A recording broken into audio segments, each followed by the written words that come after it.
नमस्कार, सत्यहिंदी.com में आपका स्वागत है। एक नजर अब तक की सुर्खियों पर। यूपी विधानसभा चुनाव से पहले कांग्रेस नेता और पूर्व केंद्रीय मंत्री जितिन प्रसाद आज बीजेपी में शामिल हो गए। केंद्रीय मंत्री पीयूष गोयल ने आज उनको बीजेपी में शामिल कराया। पार्टी में शामिल होने से पहले जितिन प्रसाद गृह मंत्री अमित शाह के घर भी पहुंचे। बता दें 2014, 2017, 2019 में लगातार वो कांग्रेस के टिकट से अपनी सीट नहीं बचा पाए। इसके अलावा जब उनको कांग्रेस ने पश्चिम बंगाल में प्रभारी बनाकर भेजा, वहां भी कांग्रेस की हालत बेहद खराब रही। हालांकि हो सकता है कि बीजेपी द्वारा उनको लेने के पीछे ब्राह्मण चेहरा दिखाई दे रहा हो। कहा जा रहा है कि योगी सरकार से नाराज ब्राह्मणों को साधने के लिए जितिन प्रसाद को लाया जा रहा है। जितिन के 2019 में भी बीजेपी में शामिल होने की खबरें थीं। बीजेपी में शामिल होने के बाद जितिन प्रसाद ने कहा कि कांग्रेस से 3 पीढ़ियों का साथ रहा। ये महत्वपूर्ण निर्णय बहुत सोच विचार के बाद लिया गया है। उन्होंने कहा कि सवाल ये नहीं है कि मैं किस दल को छोड़कर आया हूं, सवाल ये है कि किस दल में जा रहा हूं और क्यों जा रहा हूं।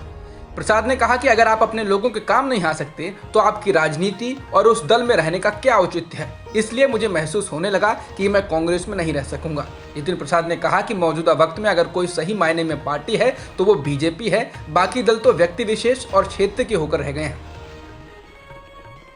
उत्तर प्रदेश काडर के पूर्व आईएएस अधिकारी अनूप चंद्र पांडे को निर्वाचन आयुक्त यानी इलेक्शन कमिश्नर नियुक्त किया गया है। अब वो मुख्य चुनाव आयुक्त सुशील चंद्रा और चुनाव आयुक्त राजीव कुमार के साथ तीसरे सदस्य के रूप में जोड़ेंगे। मुख्य निर्वाचन आयुक्त के रूप में सुनील अरोड़ा का कार्यकाल 12 अप्रैल को पूरा हो गया था। इसके बाद से निर्वाचन आयुक्त का एक पद रिक्त था। 1984 बैच के वरिष्ठ आईएएस अधिकारी डॉक्टर अनूप चंद्र पांडे इससे पहले योगी सरकार के मुख्य सचिव पद पर रह चुके हैं। पेट्रोल डीजल की कीमतों में फिर से इजाफा हुआ है। आज पेट्रोल और डीजल की कीमत में 19 पैसे की वृद्धि हुई। इसके साथ ही दिल्ली में पेट्रोल की कीमत 95 रुपए 56 पैसे हो गई और डीजल की कीमत 86 रुपए 47 पैसे हो चुकी है।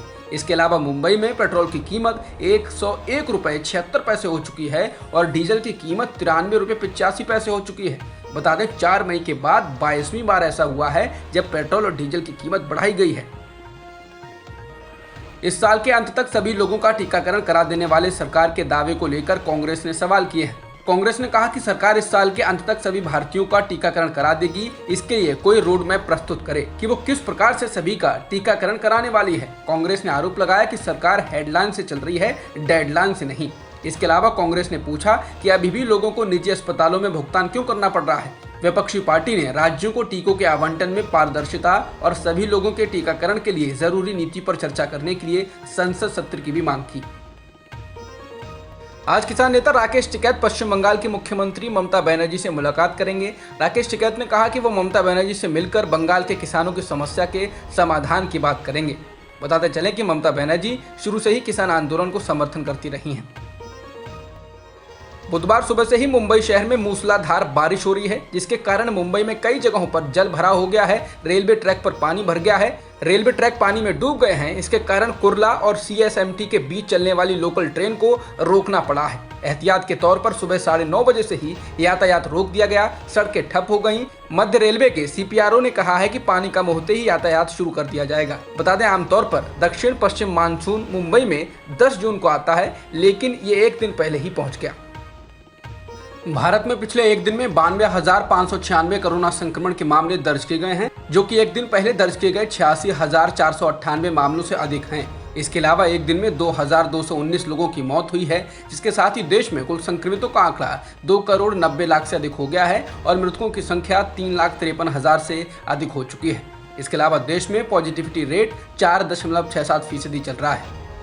केंद्र सरकार ने मंगलवार को निजी अस्पतालों के लिए वैक्सीन की कीमत तय कर दी है। सरकार ने कहा है कि कोविशील्ड के लिए 780 रुपए, कोवैक्सीन के लिए 1,410 रुपए और रूस की स्पुतनिक वी वैक्सीन के लिए 1,145 रुपए चुकाने होंगे।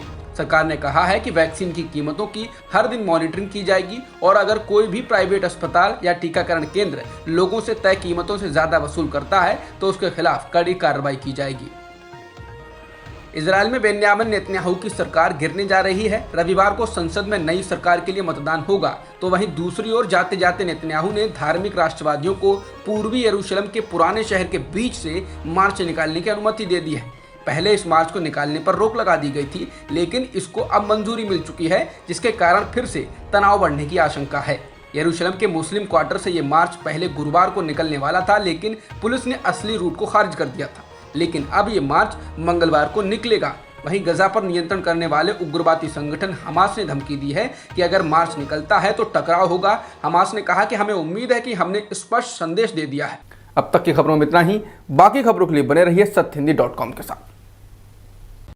सत्य हिंदी का ऐप डाउनलोड करें गूगल प्ले स्टोर पर।